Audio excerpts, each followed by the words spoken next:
Pasangan yang tular melakukan aksi tidak senonoh di sebuah tanah perkuburan Ahad lalu dihukum penjara setahun oleh Mahkamah Magistrate Georgetown siang tadi. Magistrate Nadratun Naim Muhammad Saidi membuat keputusan itu selepas Halila Abu Bakar 37 tahun dan M. Jegatisan 58 tahun mengaku bersalah melakukan perbuatan berkenaan. Magistrate Nadratun Naim dalam penghakimannya menegaskan keputusan itu dibuat selepas mahkamah meneliti fakta kes serta kepentingan awam.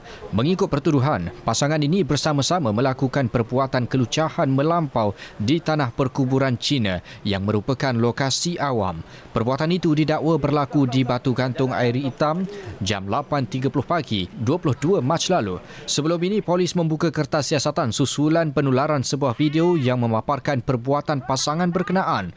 Bertindak atas maklumat, Halila ditahan jam 8.35 malam Isnin lalu di sebuah flat berhampiran Jalan Padang Tempa. Suspek lelaki Jegatisan pula ditahan kira-kira jam 11.10 malam di sekitar Jalan Raya Terhubung Sungai Ara.